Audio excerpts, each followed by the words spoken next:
Hi friends, ரொம்ப ஹெல்த்தியான ஒரு ப்ளம் கேக் பார்க்கலாம். நம்ம கிட்ஸ்க்கு கடையில் வாங்காமல் இனிமேல் நம்ம வீட்லேயே சூப்பராக செஞ்சு கொடுக்கலாம். இந்த கேக் சாப்பிட்டாங்கன்னா கடை கேக்கே வேணான்னு சொல்லுவாங்க. அப்படி ஒரு டேஸ்ட்டாக இருக்கும். கண்டிப்பாக ட்ரை பண்ணி பாருங்கள். நான் அதுக்கு 1 கப் கோதுமை எடுத்துக்கிட்டேன். நீங்கள் டம்ளரோ பவுலோ ஏதோ ஒரு இதை மெஷர் பண்ணிக்கோங்க. நான் அந்த மாதிரி ஒரு நார்மல் கப்பில் தான் எடுத்துக்கிட்டேன். அந்த கப்பால் 3/4 கப் ப்ரௌன் சுகர் எடுத்துக்கிட்டேன். அது கூடவே ஒரு ஸ்பூன் பேக்கிங் பவுடர், ஒரு அரை ஸ்பூன் பேக்கிங் சோடா, கொஞ்சம் இந்துப்பு இதெல்லாம் போட்டுக்கிட்டேன். அப்புறம் ஒரு 1.5 ஸ்பூன் கொக்கோ பவுடர் போட்டுக்கிட்டேன். கொக்கோ பவுடர் நமக்கு ப்ளம் கேக் கலரும் கொடுக்கும். ஏன்னா நம்ம கேரமலைஸ்லாம் எதுவுமே பண்ணலை.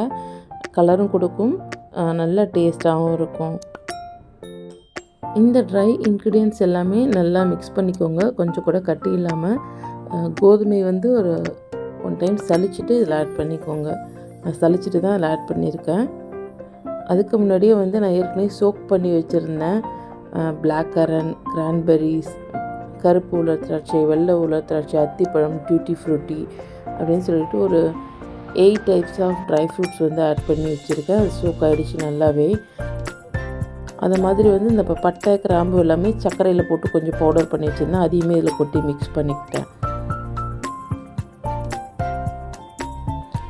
நட்ஸுமே ரெடி பண்ணிக்கிட்டேன். பாதாம், பிஸ்தா, முந்திரி, வால்நட்ஸ் எல்லாமே. இதை மிக்ஸ் பண்ணிகிட்டே இருக்கும்போது நமக்கு வெட் இன்க்ரீடியன்ட்ஸ் ஆட் பண்ணிடலாம். தயிர் ஒரு 1/2 கப். நீங்கள் எந்த கப்பால் மாவு எடுக்கிறீங்களோ அந்த கப்பால் 1/2 கப் தயிர். நீங்கள் எந்த கப்பால் மாவு எடுக்கிறீங்களோ அதே கப்பில் 1/4 கப் எண்ணெய், 1/4 கப் மில்க்கு. உங்களுக்கு நல்ல பேட் கன்சிஸ்டன்சி வர வரைக்கும் நீங்கள் நல்லா மிக்ஸ் பண்ணிகிட்டே இருக்கணும். வேணும்னா இன்னும் கொஞ்சம் பால் கூட ஆட் பண்ணிக்கலாம். நான் இப்போ வெண்ணிலா எசன்ஸ் ஒரு அரை ஸ்பூன், அப்புறம் மில்க் எசன்ஸ் ஒரு அரை ஸ்பூன், கொஞ்சம் பைனாப்பிள் எசன்ஸ் ஒரு அரை ஸ்பூன் ஆட் பண்ணிக்கிட்டேன். இது எல்லாமே இப்போ நல்லா கட்டி இல்லாமல் நல்லா கரைச்சிக்கலாம்.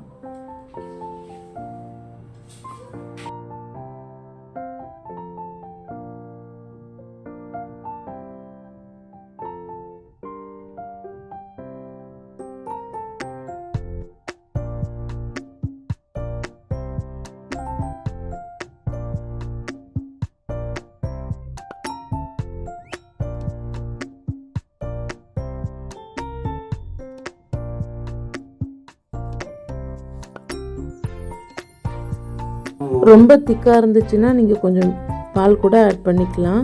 இது எக்லெஸ்ங்கிறதால கொஞ்சம் நமக்கு ஈஸியாகவும் இருக்கும் செய்யறதுக்கு. நான் ஏற்கனவே ட்ரை ஃப்ரூட்ஸ் சோக் பண்ணி வச்சுருந்தேன்னு சொன்னேன் இல்லையா, நீங்கள் ரம்லையும் சோக் பண்ணலாம், பழசாறுகள் இருக்கு இல்லையா, ஆரஞ்சு பழத்துலேயும் சோக் பண்ணலாம். நான் இப்போ ஆல்ரெடி சோக் பண்ணி வச்சுருந்ததால் டைரெக்டாக சேர்த்துட்டேன். அப்போ தான் நீங்கள் சரி அடுப்பில் பாயில் பண்ணி சேர்க்குறீங்கன்னா வடிகட்டிட்டு சேருங்க. கொஞ்சம் மேலே ஃப்ளார் யூஸ் பண்ணி சேருங்க. நான் ஆல்ரெடி நல்லா சோக்காகிருக்கு, அதனால் நான் டைரெக்டாகவே யூஸ் பண்ணிக்கிறேன். நட்ஸும் நான் எல்லாமே ஆட் பண்ணிக்கிறேன். ஆட் பண்ணிவிட்டு நல்ல ஒரு திக்கான பேட்டர் கன்சிஸ்டன்சிக்கு கொண்டு வந்துட்டேன். இப்போ நம்ம பவுல் ட்ரான்ஸ்ஃபர் பண்ணிடலாம். பவுலில் ட்ரான்ஸ்ஃபர் பண்ணும்போது ஒரு என்ன டிப்ஸ்னால், நீங்கள் மேலே முந்திரி எல்லாம் வைக்கிறீங்க அப்படின்னா அது தண்ணியில் நல்லா சோக் பண்ணிட்டு தான் வைக்கணும், இல்லைன்னா ப்ரௌனிஷ் ஆகிடும்.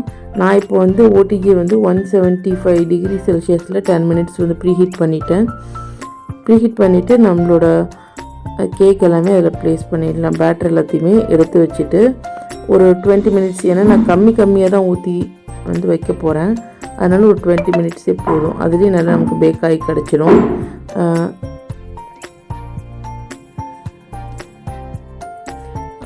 எக்லெஸ் கேக் மட்டும் இல்லாமல் ரொம்ப டேஸ்ட் சூப்பராக இருந்தது, அடிக்டிவாக இருந்தது. நல்ல பேக்காகி நல்ல சூப்பர் டெக்ஸ்டராக கிடச்சிருந்தது. அதை ஓப்பன் பண்ணும்போதே சூப்பராக இருந்துச்சு. அந்த மாய்ஸ்சரைசரோட நல்ல டெக்ஸ்டர் இருந்தது. சாப்பிடவுமே ரொம்ப மனமாக டேஸ்ட்டாக இருந்தது. கண்டிப்பாக ட்ரை பண்ணி பாருங்கள். உங்கள் வீட்டில் எல்லாம் திரும்ப திரும்ப செய்ய சொல்லி கேட்பாங்க. வீடியோ பிடிச்சிருந்தா மறக்காமல் லைக் பண்ணுங்கள், ஷேர் பண்ணுங்கள், சப்ஸ்கிரைப் பண்ணிக்கோங்க.